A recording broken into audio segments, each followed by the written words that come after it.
I've made my living sitting in a comfortable chair, listening to others tell me their stories. I've never told anyone my own. I've always kept my personal life private and separate from my professional life. That's a good thing.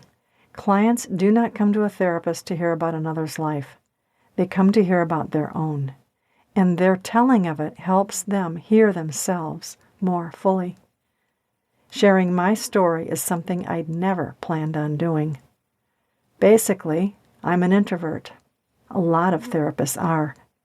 But an encounter with a cousin who died before I was even born inspired and emboldened me to tell my story. He helped me find my courage. He surely had plenty of his own. You see, I've had what some may call a rather difficult life, but one that turned out amazingly well. It was only because others held hope for me when I couldn't hold it for myself. It was only because I've walked many paths and turned around and around many times and then proceeded forward again, always looking for home, believing in my Mozart Street experience. As you read this book, you may wonder how I ever survived or came to the place of peace I now have. It was because I had many helpers. Most of them walked in present time on this land in my life right alongside me. But some had been here long before me and were beyond the veil in the unseen world of spirit. As my story unfolds, just know we never walk alone. What follows is an introduction conveyed to me by who I call the ancient grandmother, a spiritual helper I first experienced midway through my life. She conveyed, instead of murdering herself, Pam decided to save her life. It seemed at the time it was one decision made in one moment, but it took her a lifetime. In the end, she learned to love.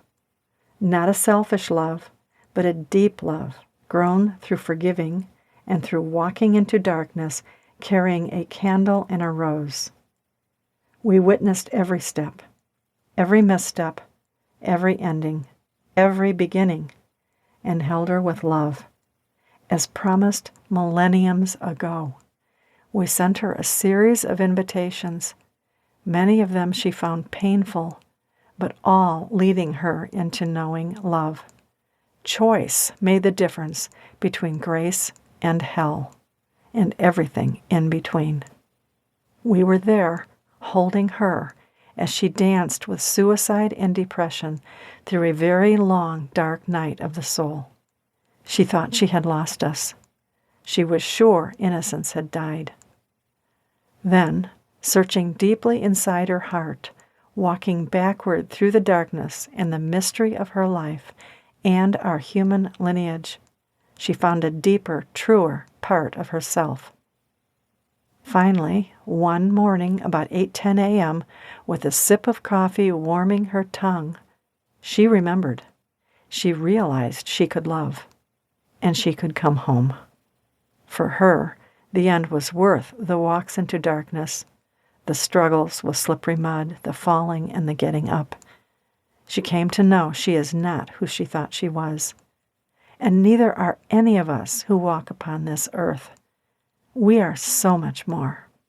She came to know her soul, a deeper, eternal part of herself, and to experience a timeless, universal love underneath all life.